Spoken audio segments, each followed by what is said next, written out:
The bank teller's fingers trembled as she slid the deposit slip across the marble counter. "I'm so sorry, Mr. Mason. There seems to be a mix-up with your account."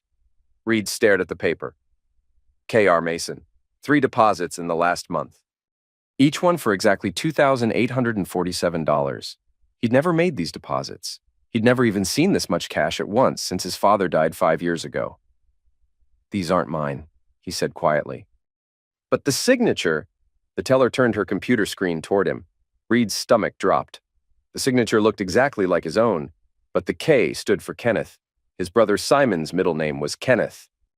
"I need copies of everything." The fog was rolling in from Marblehead Harbor when Reed pulled into his driveway that evening. His diving gear still dripped salt water in the back of his pickup. 18 hours underwater, salvaging engine parts from a sunken yacht. His joints ached, and all he wanted was a hot shower and Lila's famous clam chowder. The house was too quiet. Reed pushed open the front door. "Lila?" No answer. Her car was in the driveway. The lights were on upstairs. He climbed the stairs 2 at a time, his wet boots leaving marks on the hardwood. The bedroom door was cracked open. He could hear voices inside. Lila's voice and another one he recognized. Reed pushed the door open. His wife was on her knees in front of his half-brother Simon. Her blouse was unbuttoned. Simon's belt hung loose around his waist. Simon looked up and smiled. That same cocky grin he'd worn since they were kids. "Well, well, the deep-sea explorer returns." He didn't even bother to step back. "First, I got the family business. Now I got your wife. Time for you to get out, Reed." Reed couldn't move, couldn't speak. The room spun around him like he was still underwater, running out of air. "Reed, I can explain—" Lila started to stand, but Simon put his hand on her shoulder, keeping her down. "No need to explain anything, sweetheart. Reed's a big boy. He can handle the truth." The closet door burst open. Reed's father stumbled out, drunk and confused, wearing the same clothes he'd supposedly been buried in 5 years ago. His gray hair was longer now, streaked with white. His face was gaunt, but unmistakably alive. "Where's my bottle?" the old man mumbled. "Simon promised me another bottle." Reed felt like he was drowning all over again. "Dad? Reed!" His father squinted at him through bloodshot eyes. "You look just like your mother. God rest her soul. Dad, you're supposed to be dead." Simon laughed. "Surprise, brother? Turns out the old man just likes to disappear when things get complicated. Lucky for us, a dead man can't contest a will. Or sign legal documents, or access trust funds. You son of a bitch! Now, Dad's right here. No need for name-calling." Simon zipped up his pants slowly, deliberately. "See, while you've been playing Jacques Cousteau, I've been taking care of the family finances. Someone had to step up after Dad's little mental breakdown. You remember that, don't you? When the court declared him incompetent? Made you his legal guardian?" Reed remembered. His father had been found wandering downtown in his underwear, talking to streetlights. The doctors said early onset dementia. The court agreed. Reed had been 28 years old, suddenly responsible for his father's affairs. "But here's the thing," Simon continued. "A legal guardian can't access trust funds if he's been declared mentally unfit himself. And after your little episode 3 years ago, when you disappeared for 2 weeks after Mom's funeral, well, let's just say I had to take care of some paperwork." Reed's hands clenched into fists. "What paperwork?" "Oh, just a few forms. Medical evaluations, court documents, nothing major." Simon picked up his shirt from the floor.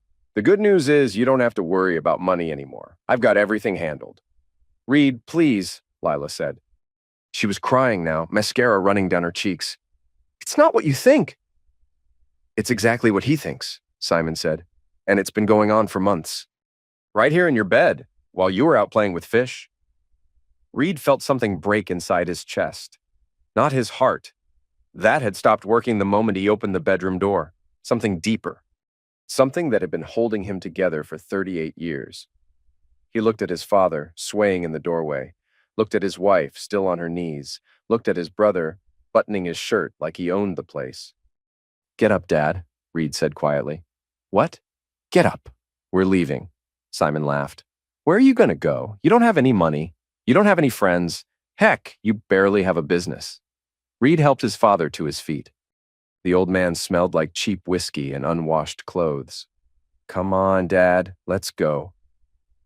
Reed, wait. Lila started to follow them. Don't, Reed said without turning around. Don't you dare.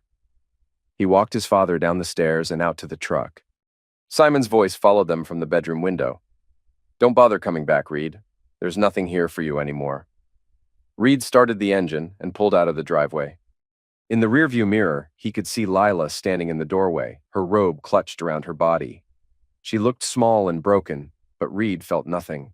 No anger, no sadness, just a cold, empty space where his life used to be. He drove to the harbor and parked by the docks. His father had fallen asleep against the passenger window, snoring softly. Reed pulled out his phone and searched. How to regain legal competence after being declared mentally unfit.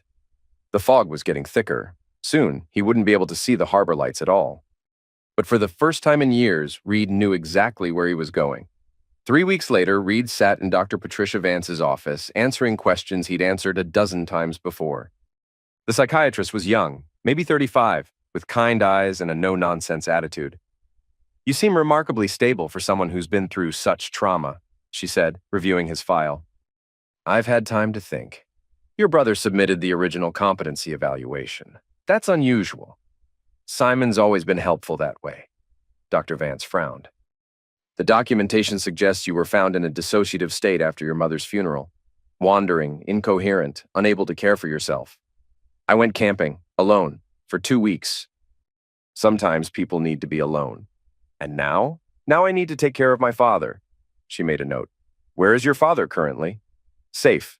Reed had rented a small apartment above Kroll's Marine Supply. Captain Kroll was an old friend who didn't ask questions when Reed explained he needed somewhere quiet for his father to recover. The old man was drying out slowly but surely. His mind was clearer than it had been in years. Simon told me you were dead, his father had said on their third night in the apartment. Said there was an accident, diving accident. He showed me newspaper clippings. Fake ones? Must have been, but they looked real enough. He said if anyone asked, I should tell them I didn't have any sons, that the family line ended with me. Reed had found the fake obituary in Simon's desk when he broke into the house the next day. Reed Mason, 38, died in a diving accident off the coast of Maine, survived by his loving wife Delilah and devoted brother Simon. In lieu of flowers, donations can be made to the Kells Family Trust, the trust that had been draining Reed's inheritance for 3 years. Mr. Mason? Dr. Vance was waiting for an answer. I'm sorry, what was the question? I asked about your plans. If the court reinstates your legal competence, what will you do? Reed thought about the ledgers he'd photographed, the bank statements he'd copied. The dozen small businesses Simon had started with Reed's money, then closed when they became inconvenient. I'm going to clean up some family business, he said. Dr. Vance recommended the court reinstate Reed's legal status. The hearing was scheduled for the following month. In the meantime, Reed had work to do. He started with Inez Howard, a private investigator who used to work divorce cases. She was in her 50s, gray-haired and sharp-eyed, with the kind of smile that suggested she'd seen everything twice. Your brother's been busy, she said, spreading photographs across her desk. 3 different LLCs, all registered to the same address, all funded with transfers from your trust account. What kind of businesses? Social services consulting, mental health advocacy, youth counseling. She laughed bitterly. He's been using your father's condition to justify the expenses, equipment for in-home care, therapy sessions, medication, most of it fake. Reed studied the photos. Simon's office in downtown Salem. Simon's BMW in the parking lot of an expensive restaurant. Simon's hand on the small of Lila's back as they walked into the Marriott. How long have they been together? Best I can tell, about 6 months.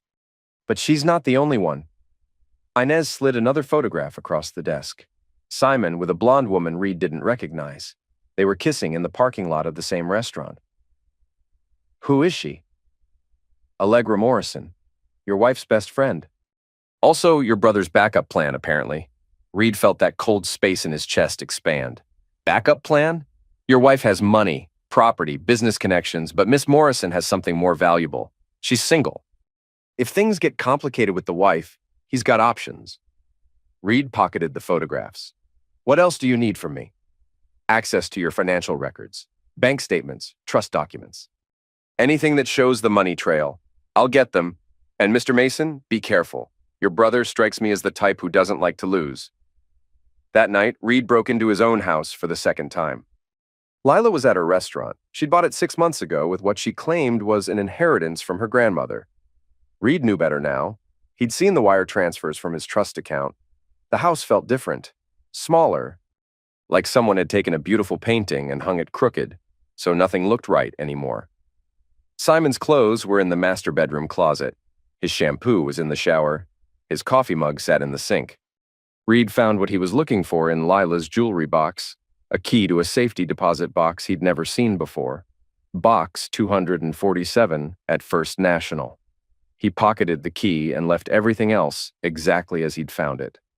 The safety deposit box contained documents that made Reed's stomach turn. Legal papers transferring ownership of his diving business to Simon, forms declaring Reed mentally incompetent, signed by doctors Reed had never met, and a thick envelope marked insurance. Inside were photos of Reed's truck, his boat, his equipment, all of it professionally photographed with detailed descriptions of value and condition. At the bottom of the stack was a life insurance policy Reed had never signed, naming Lila as the primary beneficiary. Reed photographed everything with his phone, then returned the documents to the box. On his way out of the bank, he stopped at the customer service desk. "I'd like to add someone to my safety deposit box access," he said. "Of course. What's the box number?" 247, I'd like to add Inez Howard." He filled out the paperwork and left. Inez would have legal access to everything now. If something happened to Reed, she'd know where to look. The court hearing was 3 days away when Captain Kroll knocked on Reed's apartment door. "You've got visitors," he said. Reed looked out the window. Simon's BMW was parked in the alley behind the marine supply store. Simon and Lila sat inside arguing. Reed could see them through the windshield, their faces red with anger. "How did they find me?" "They've been asking around the harbor, offering money for information." Kroll spat into the alley. "Nobody told them nothing, but it ain't hard to figure out." "You got nowhere else to go." Reed's father appeared in the doorway behind them. He looked healthier now, his color better, his eyes clearer. "Is that Simon's car?" "Yeah, Dad." "What does he want?" "Probably to finish what he started." His father's face hardened. That boy was always trouble, even when he was little. Always taking things that didn't belong to him. Reed watched Simon get out of the car. He was wearing an expensive suit and carrying a briefcase. Lila stayed in the passenger seat, staring straight ahead. "Dad, I need you to stay upstairs. No matter what happens, don't come down." "Reed, please, just trust me." His father nodded and disappeared back into the apartment. Reed walked downstairs to meet his brother. Simon was waiting by the front door of the marine supply store, his briefcase balanced on his knee. He looked like a lawyer or a politician, confident, well-dressed, completely in control. "Hello, Reed." "Simon, mind if we talk?" "I mind if we don't." Simon smiled. Still the same old Reed, stubborn as a mule. He opened his briefcase and pulled out a thick folder. "I brought some papers for you to sign." "What kind of papers?" "Nothing complicated, just some updates to Dad's care plan. A few financial adjustments. You know how it is." Reed didn't move. "Show me." Simon held up the first document. "This transfers Dad's medical power of attorney to me. Given his condition, it makes sense for someone with experience in social services to handle his care. Dad's getting better, is he? Because from what I hear, he's been telling people some pretty wild stories. Stories about being dead, about being hidden in closets. The kind of stories that make people wonder about his mental state." Reed felt his jaw tighten. "What else?" "This one's about your business." Simon showed him another document. "Since you've been declared incompetent, I've been managing Mason Salvage on your behalf. This just makes it official." "And if I don't sign?" "Well, that's where things get interesting." Simon leaned against the doorframe. "See, Lila's been having some concerns about your behavior lately. The break-in at your old house, for example. The harassment of bank employees. The stalking. Stalking? Following her around town, taking pictures, hiring private investigators." Simon's smile widened. "It's all very concerning. The kind of behavior that might require intervention." Reed understood now. "You want me committed?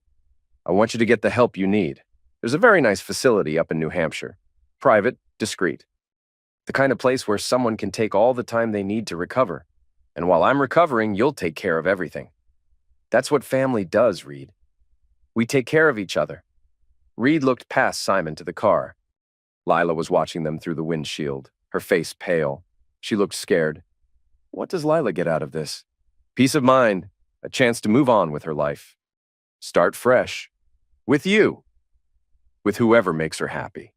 Simon closed the briefcase. Look, Reed, this doesn't have to be complicated. Sign the papers, get the help you need, and everyone wins. And your father gets proper care, your business stays in the family, and Lila gets to stop worrying about you showing up at her restaurant with a camera. Reed thought about the photographs in his pocket, the bank records, the fake death certificate, the life insurance policy. And if I don't sign? Simon's smile faded. Then things get complicated, and complicated is bad for everyone. Reed nodded slowly. I need time to think about it. Of course. Take all the time you need. Simon walked back toward his car. But Reed, don't take too long. Lila's worried about you. We all are. Reed watched them drive away. His hands were shaking, but not from fear. From anger. The kind of cold, focused anger that made him good at his job. When you're 60 feet underwater and something goes wrong, panic kills you. Anger keeps you alive. He pulled out his phone and called Inez. They made their move, he said. What do you need? Everything. Bank records, business filings, phone records, whatever you can get. That'll take time. How much time? A week, maybe 2. Reed thought about Simon's ultimatum. About his father upstairs, finally getting healthy. About the court hearing in 3 days. You've got 72 hours. The court hearing went exactly as Reed expected. Dr. Vance testified that Reed was competent and stable. Simon's lawyer argued that Reed's recent behavior, the break-ins, the harassment, the paranoid delusions about his father being alive, suggested ongoing mental instability. Your Honor, Simon said from the witness stand, my brother has been through tremendous trauma. The death of our father, the stress of running a business, marital problems. I'm only asking for what's best for everyone involved. Reed's court-appointed lawyer was young and overworked. He'd spent maybe 20 minutes reviewing the case. When it was Reed's turn to testify, the lawyer asked basic questions about his mental state and his ability to care for his father. Mr. Mason, the judge said finally, the court recognizes that you've been through significant stress. However, the evidence suggests that you are competent to manage your own affairs and serve as your father's guardian. Simon's face went white. That said, the judge continued, given the concerns raised about your recent behavior, the court will require monthly check-ins with Dr. Vance for the next 6 months. Any violations of the law, any behavior that suggests mental instability, and this decision will be reconsidered. Reed nodded. I understand, Your Honor. As they left the courthouse, Simon grabbed Reed's arm. This isn't over. Yeah, it is. You have no idea what you're getting yourself into. Reed pulled his arm free. Actually, I do. That afternoon, Reed drove his father to the house they'd shared before everything went wrong. It was a small Cape Cod on the harbor, built by Reed's grandfather in 1962. Reed had been making the mortgage payments for 5 years, thinking his father was dead. I never thought I'd see this place again, his father said as they walked up the front steps. It's still yours, Dad, always was. Inside, the house was exactly as they'd left it. Reed's diving equipment in the garage. His father's books on the shelves, family photos on the mantelpiece, photos that didn't include Simon. Why did Simon tell me you were dead? His father asked. Reed pulled out the fake obituary. Because dead men don't inherit anything. And legally incompetent men can't fight back. His father read the obituary slowly. He showed me this 3 years ago. Said there was an accident. There was no accident, Dad. I've been diving every day for 3 years trying to make enough money to keep this place. All this time, I thought... His father's voice broke. I thought I'd lost everyone. Reed put his hand on his father's shoulder. You didn't lose anyone. But we did get robbed. That evening, Inez called with an update. Your brother's been busy. I found 6 different business accounts, all linked to transfers from your trust. The total is just over $400,000. Reed felt dizzy. 400,000? That's just what I can trace. There's probably more. She paused. Reed, there's something else. Your wife's restaurant isn't doing well. In fact, it's hemorrhaging money. The only thing keeping it afloat is regular cash infusions from an account registered to one of Simon's LLCs. So she knows. She has to know. The transfers are happening twice a month, always the same amount. It's not a coincidence. Reed thought about Lila crying in their bedroom. I can explain, she'd said, but she hadn't tried very hard. What about Allegra Morrison? She's interesting. Officially unemployed, but she's been receiving regular payments from the same LLC that's funding your wife's restaurant. Looks like she's on the payroll. For what? I'm not sure yet, but I have a theory. Reed waited. I think she's your replacement wife. What do you mean? Think about it. Your wife has a business, connections, local reputation, but she's also married to you, which makes things complicated legally. Allegra is single, attractive, and completely dependent on your brother for income. If something happens to you, an accident maybe, or a mental health crisis that requires long-term care, your wife becomes a widow with assets. But eventually, she might want to remarry, start over. That's where Allegra comes in. Reed understood.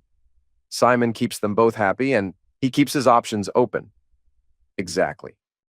And in the meantime, he drains your trust fund to pay for everything. Reed hung up and walked out to the harbor.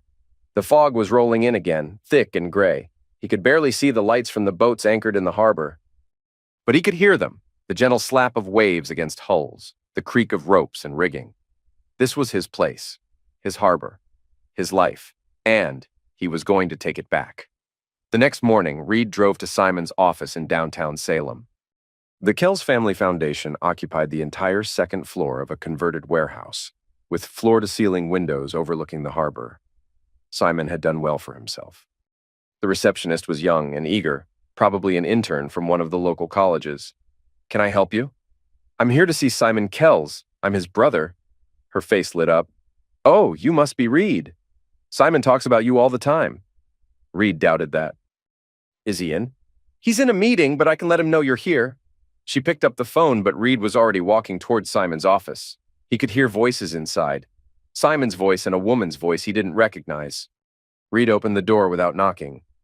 Simon was leaning against his desk, talking to a woman in her 40s with short brown hair and an expensive suit. They both looked up when Reed entered. Reed, Simon said, his voice carefully neutral. This is Detective Gil Hauer. She's been asking about some of our programs. The detective extended her hand. Mr. Mason, I've heard a lot about you. All good, I hope. Actually, we've been investigating some irregularities in state funding for youth services programs. Your brother's foundation has received several grants over the past 3 years. Reed looked at Simon. His brother's face was perfectly calm, but Reed could see the tension in his shoulders. Irregularities? Missing documentation. Unaccounted expenses, programs that exist on paper but not in practice. Detective Howard closed her notebook. Nothing criminal necessarily, but the state takes these things seriously. Of course, Simon said. We're happy to cooperate with any investigation. After the detective left, Simon closed his office door. What the heck are you doing here, Reed? I wanted to see how the family business was doing. This isn't your business. Reed walked over to the filing cabinet and tried the top drawer, locked. Actually, it is. Since I'm paying for it, you're not paying for anything. You don't have any money. Reed pulled out a folder from his jacket. These are bank records, Simon. Your bank records. The ones that show transfers from my trust account to 6 different LLCs, all registered to you. Simon's face went pale. How did you get these? Turns out when you're the legal beneficiary of a trust, you have access to the financial records. Who knew? Reed opened the folder. Kells Consulting Services, $47,000. Kells Mental Health Advocacy, $62,000. Kells Youth Programs, $91,000. He looked up. Should I keep going? Simon sat down heavily in his chair. Reed, listen. No, you listen. For 3 years, you've been stealing from me. You faked my death certificate. You had me declared mentally incompetent. You hid our father and told him I was dead. You seduced my wife and convinced her to launder money through her restaurant. It's not that simple. It's exactly that simple. Reed leaned across the desk. But here's what's going to happen. You're going to transfer every penny back to my account. You're going to dissolve these fake companies. And you're going to sign a confession detailing exactly what you did. Simon laughed, but it sounded forced. Or what? Reed pulled out his phone and showed Simon a photo. It was Simon and Allegra in the parking lot of the Marriott, kissing. The timestamp showed it was taken 2 days ago. I'll send this to Lila. So? Reed scrolled to the next photo. Simon and Lila entering the same hotel 3 hours later. And I'll send this to Allegra. Simon's smile faded. But that's just the beginning. Reed put his phone away. See? Detective Hauer seems very interested in your foundation.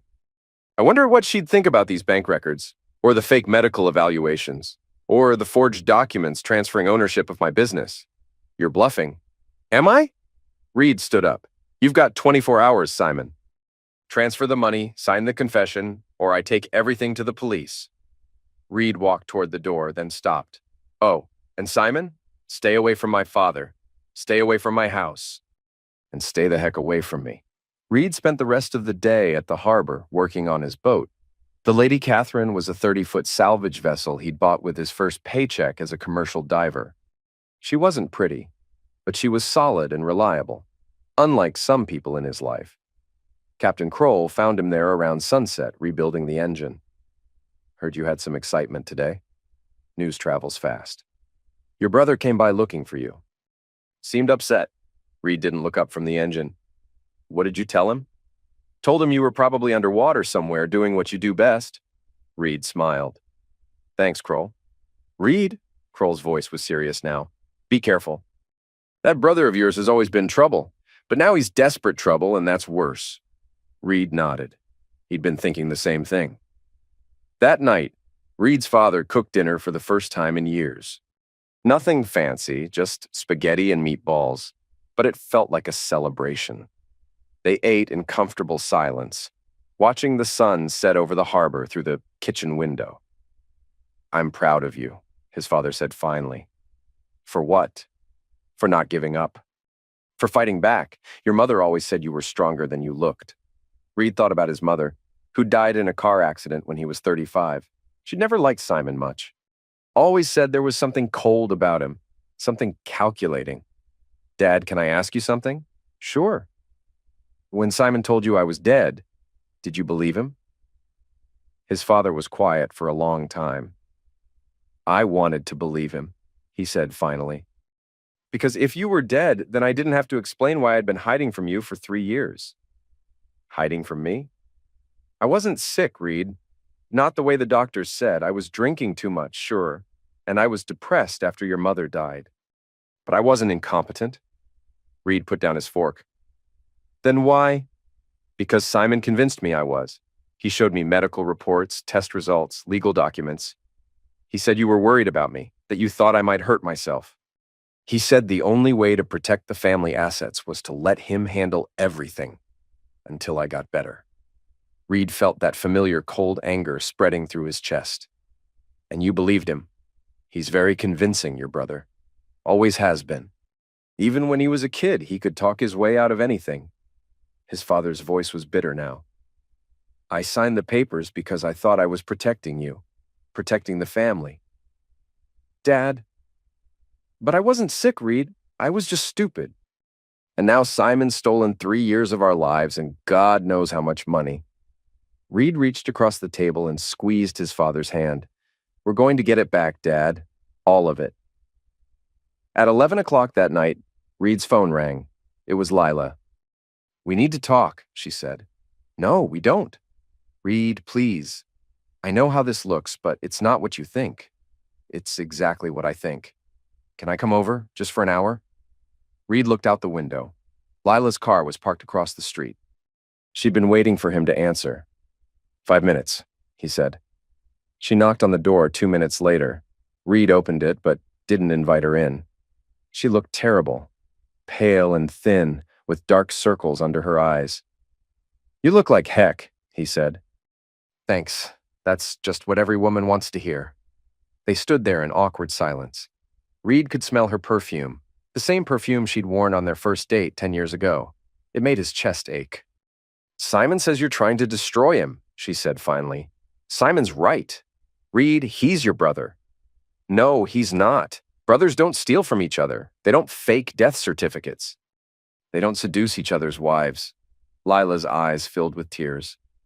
It wasn't supposed to happen like this. How was it supposed to happen? I don't know. I was lonely, Reed. You were always gone, always working. And Simon was there, and he listened to me, and he had access to my bank account. Lila's face went white. What do you mean? Reed pulled out one of the bank statements. Your restaurant, Lila. Where did you get the money to buy it? I told you. It was my grandmother's inheritance.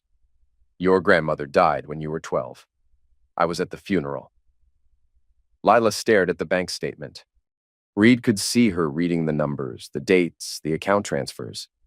He said it was his money, she whispered. It was my money, all of it. The restaurant, the renovations, the equipment. Everything. Oh, God. Lila sat down heavily on the front steps. Oh, God, Reed, I didn't know. Yes, you did. I swear I didn't. You knew I didn't have that kind of money. You knew I was working 16-hour days just to keep this house. You knew my father was supposedly dead and I was barely making ends meet. Reed's voice was getting louder. But somehow you believed Simon when he said he had $150,000 just lying around? Lila was crying now, her shoulders shaking. He said he'd inherited money from his mother's side of the family. He said he wanted to help me start my own business. His mother was a waitress, Lila.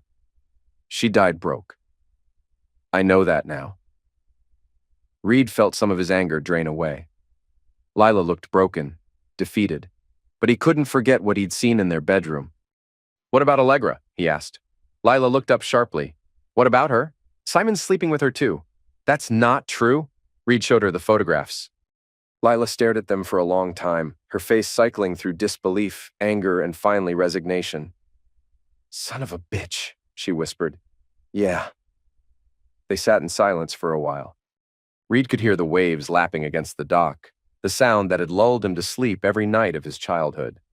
What happens now? Lila asked. Now you decide which side you're on. Reed, I'm not asking you to choose between me and Simon. That ship has sailed. I'm asking you to choose between right and wrong. Lila wiped her eyes. What do you want me to do? I want you to testify about the money. I want you to tell the police where it came from and how Simon convinced you to launder it through your business. He'll destroy me. He's already destroying you. Your restaurant is failing, Lila.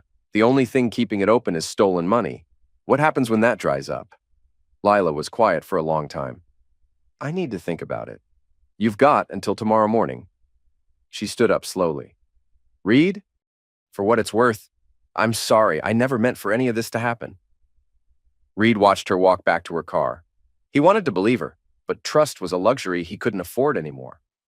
The next morning, Reed woke up to find Simon's BMW parked in his driveway. His brother was sitting on the front steps drinking coffee from a travel mug. Morning, Reed. Get off my property. Relax. I just want to talk. Simon stood up and brushed off his expensive pants. Nice place you've got here. Dad always loved this house. What do you want, Simon? I want to make a deal. Reed stepped outside, closing the door behind him. He didn't want his father to hear this conversation. I'm listening. You keep the house, keep the boat, keep whatever's left in your trust account. Heck, keep the old man. But you walk away from everything else. Everything else being the $400,000 you stole from me? Simon's smile faltered. I prefer to think of it as a management fee. For managing what? My fake death? For managing a complicated situation that could have been much worse for everyone involved. Simon sipped his coffee. Look, Reed, I know you're angry. I understand that. But think about this rationally. What's your end game here? You're going to destroy my foundation, ruin Lila's business, probably send me to prison. And for what? Money you never knew you had? It's not about the money. Of course it's about the money. It's always about the money. Reed shook his head. You don't get it, do you? You stole 3 years of my life, Simon. 3 years I thought my father was dead. 3 years I thought I was going crazy. 3 years I worked myself half to death, trying to pay for a house I already owned. And now you know the truth? We can move forward. Move forward? Reed laughed bitterly. You want me to just forgive and forget? I want you to be smart. You've got your father back. You've got your house back. You've got your legal competence restored. That's a win, Reed. Take the win and walk away. Reed studied his brother's face. Simon looked confident, but there was something else there. Desperation, maybe, fear. What aren't you telling me? Reed asked. Nothing. I'm trying to be reasonable here. Bullcrap. You wouldn't drive over here at 7 in the morning to offer me a deal unless you were in serious trouble. Reed stepped closer. What's wrong, Simon? Did Detective Hauer find something interesting? Simon's coffee mug slipped from his hand, shattering on the steps. I don't know what you mean. The foundation, Simon. The grants. The missing money. How much of it wasn't mine? Simon didn't answer, but his face went pale. Jesus Christ, Reed said. You've been stealing from the state too, haven't you? It's not stealing. It's creative accounting. How much? Reed? How much? Simon sat down heavily on the steps, putting his head in his hands. 120,000, maybe more? Reed felt dizzy. State money? Grant money. For programs that exist on paper but not in practice. It's not uncommon in social services. Everyone does it. Everyone doesn't fake their brother's death to cover it up. Simon looked up. That's where you're wrong. The death certificate was never about covering up the grants. It was about protecting you. Protecting me from what? From prosecution. Don't you see? You were the legal guardian of an incompetent adult. You had access to his trust fund. When the state money went missing, who do you think they were going to blame? Reed felt like he was back underwater, running out of air. You set me up. I protected you. I made sure you couldn't be held responsible for anything because you were mentally incompetent yourself. And I made sure you couldn't be found because you were legally dead. And in the meantime, you got access to everything. It was supposed to be temporary, just until the investigation blew over. What investigation? Simon was quiet for a long time. The state auditors found discrepancies in several youth services programs 2 years ago, programs I was managing. They started asking questions about where the money went, and you panicked. I adapted. I created a paper trail that led to you, but then I realized they could still prosecute you, even if you were incompetent. So I made you dead instead. Reed sat down next to his brother on the steps. For a moment, they were just two middle-aged men in a small harbor town, watching the fog roll in from the ocean. You destroyed my life to save your own ass, Reed said finally. I saved both our asses, and it worked, didn't it? The investigation stalled out. The auditors moved on to other cases. Everyone forgot about the missing money, except you kept stealing. I kept surviving. Do you have any idea how expensive it is to maintain all this? The foundation, the office, Lila's restaurant, Allegra's apartment? Money doesn't grow on trees, Reed.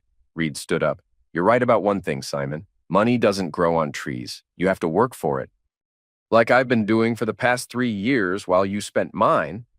So what happens now? Reed pulled out his phone. Now I call Detective Hauer and tell her everything. Simon grabbed his wrist. Reed, wait. Think about what you're doing. If you turn me in, it all comes out. The fake death certificate, the forged documents, Lila's involvement, your father's condition, everything. Good. Lila could go to prison. Money laundering is a federal crime. Reed hesitated. He thought about Lila crying on his front steps, claiming she didn't know where the money came from. She made her choice, Reed said. Did she? Or did I make it for her? The same way I made choices for you and Dad. Reed looked at his brother. Really looked at him. Simon was 44 years old, but he looked older. There were lines around his eyes, gray in his hair. He looked tired. Are you actually sorry? Reed asked. Simon was quiet for a long time. I'm sorry it came to this. I'm sorry you got hurt, but I'm not sorry I did whatever it took to survive. Reed nodded. That's what I thought. He dialed Detective Hauer's number. Detective, this is Reed Mason. I have some information about the Kells Foundation that might interest you. Simon stood up and walked to his car without another word. As he drove away, Reed could see him talking on his phone, probably calling Lila, probably calling Allegra, probably calling his lawyer. It didn't matter. Reed had made his choice. 2 hours later, Detective Hauer sat in Reed's kitchen reviewing the documents he'd given her. His father was upstairs, staying out of the way. Reed could hear him moving around, probably packing. They discussed the possibility that he might need to testify, might need to spend time in protective custody if Simon tried to retaliate. This is impressive work, Detective Hauer said. Thorough documentation, clear financial trail. Your private investigator did a good job. What happens now? Now we build a case. Financial fraud, identity theft, forgery, embezzlement. Probably conspiracy charges for everyone involved. Everyone? Your wife, this Allegra Morrison? Anyone who knowingly participated in the scheme? Reed thought about Lila again, about the way she'd looked when she saw the photographs of Simon with Allegra. The shock had seemed genuine. What if someone participated without knowing the full scope of what was happening? You mean your wife? Reed nodded. Depends on what she knew and when she knew it. If she genuinely believed the money was legitimate, if she can prove she was deceived, she might avoid prosecution. But she'll have to cooperate fully with our investigation. And if she doesn't, then she goes down with the ship. After Detective Hauer left, Reed walked down to the harbor. The Lady Catherine was tied up at the end of the dock, bobbing gently in the afternoon swells. He climbed aboard and started the engine, then headed out into the open water. Being on the ocean always cleared his head. Out here, away from the complications of land, things seemed simpler. There was the boat, the water, and the horizon. Everything else was just noise. His phone rang. It was Inez. I heard about Detective Hauer, she said. News travels fast. Your brother's been busy. Called me 3 times this morning trying to hire me to investigate you. Reed laughed. What did you tell him? I told him I was booked solid for the next 6 months. Then I called Detective Hauer and offered to share my files. Thanks, Inez. Reed, be careful. Desperate people do desperate things. Reed hung up and throttled back the engine, letting the boat drift. He could see the harbor in the distance, the small town where he'd grown up, where he'd thought he'd die. It looked peaceful from out here, harmless. His phone rang again. This time it was Lila. Reed, we need to talk. The police will want to talk to you too. I know. I've been thinking about what you said, about choosing sides. Reed waited. I want to testify. I want to tell them everything I know about Simon and the money. Everything? Everything. The restaurant financing, the fake invoices, the cash payments to Allegra, all of it. Reed felt something loosen in his chest. Not forgiveness exactly, but something close to relief. Thank you, he said. Reed, I know I don't have the right to ask, but do you think you could ever forgive me? Reed watched a seagull dive for fish in the distance. I don't know, Lila. I honestly don't know. That night, Reed and his father had dinner together again. They were getting good at these quiet meals, at sharing space without needing to fill it with conversation. How do you feel about tomorrow? His father asked. Tomorrow was when Detective Hauer planned to arrest Simon. Reed had agreed to be present, both as a witness and for his own protection. Simon would be taken into custody at his office, in front of his employees and clients. I feel like it's been a long time coming, Reed said. Do you think he'll try to run? Reed had been wondering the same thing. Simon was smart enough to know the evidence against him was overwhelming.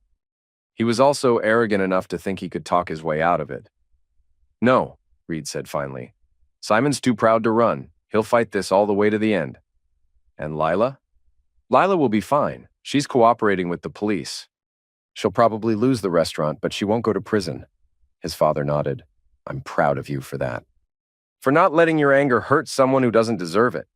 Reed wasn't sure Lila didn't deserve it, but he was tired of being angry. Anger was exhausting. It ate up time and energy he needed for other things. Dad, after this is all over, what do you want to do? What do you mean? I mean, do you want to stay here? Do you want to travel? Do you want to move somewhere warmer? His father smiled. I want to go fishing with my son. I want to sit on this porch and watch the boats come in. I want to cook dinner and complain about the weather and argue about baseball. That sounds good to me. Reed? Yeah? I want you to know that I'm sorry. For letting Simon convince me to hide from you. For not fighting harder when he told me you were dead. For not being the father you deserved. Reed reached across the table and squeezed his father's hand. You're being the father I need now. That's what matters. The arrest went exactly as planned. Reed watched from Detective Hauer's car as Simon was led out of his office in handcuffs. He looked smaller than Reed remembered, older and more fragile.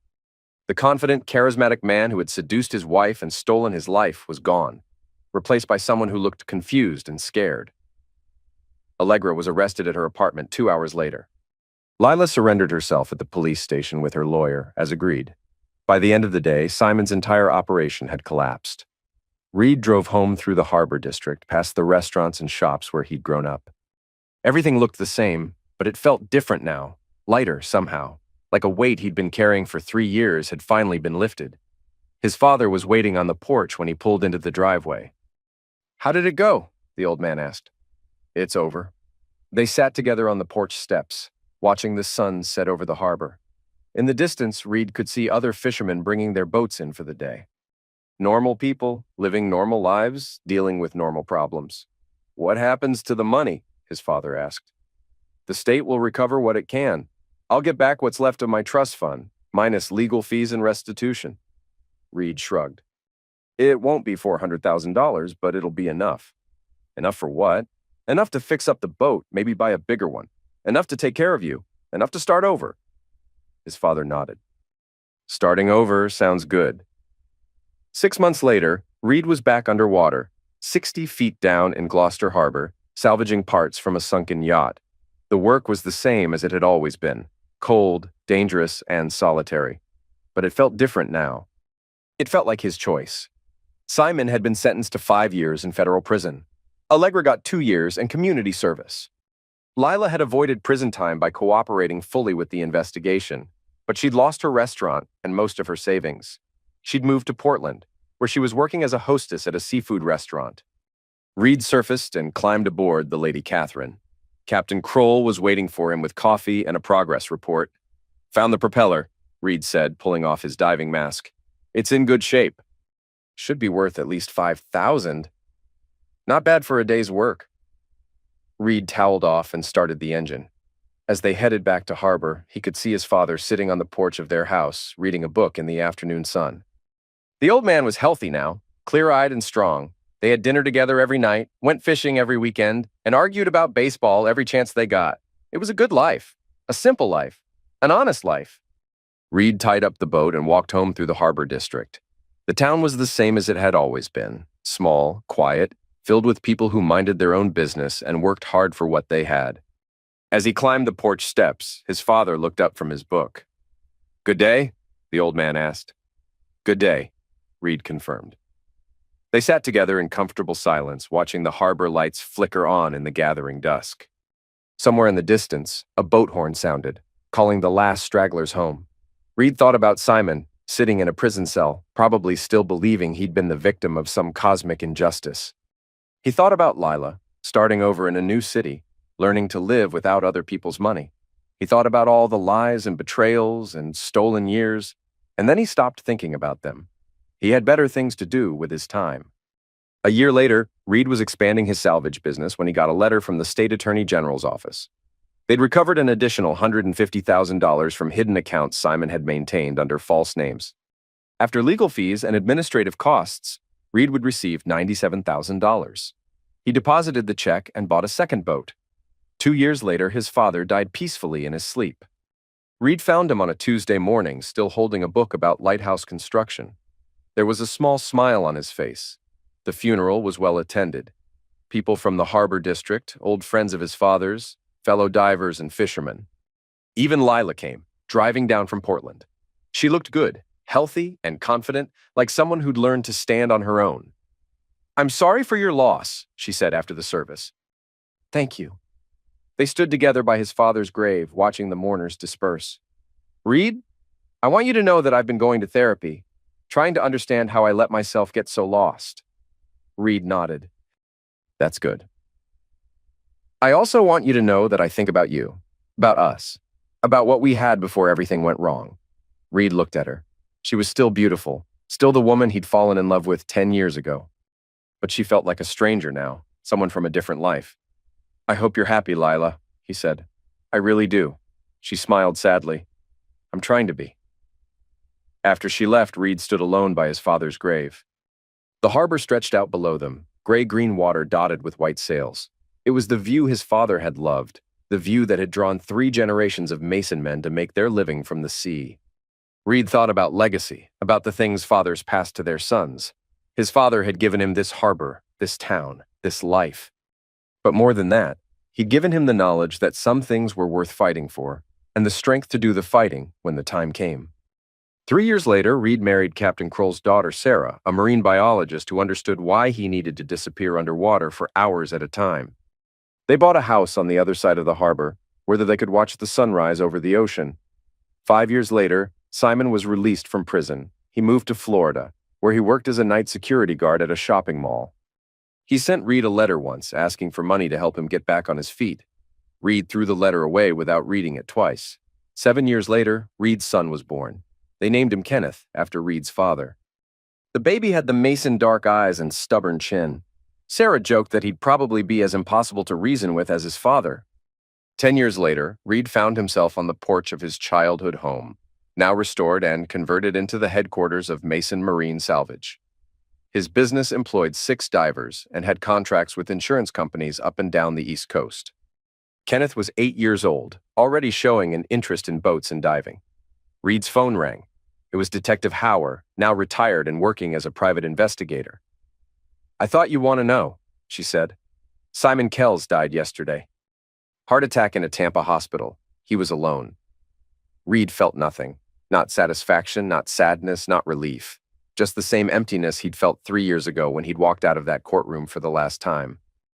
"Thank you for letting me know," he said. That evening, Reed told Sarah about the phone call. They were sitting on their deck, watching Kenneth play in the yard below. "How do you feel?" she asked. Reed thought about it. "Like I'm exactly where I'm supposed to be." Sarah squeezed his hand. "That's all anyone can ask for." Reed nodded and pulled her closer. In the harbor below, the lights were coming on as the fishing boats returned for the day. The sound of engines and voices carried across the water, the familiar symphony of a working waterfront. This was his life now, his real life, built on honest work and genuine relationships, on trust earned rather than taken. It had cost him everything he thought he wanted, but it had given him everything he actually needed. As the sun set over Marblehead Harbor, Reed Mason felt something he hadn't experienced in years: complete and total peace.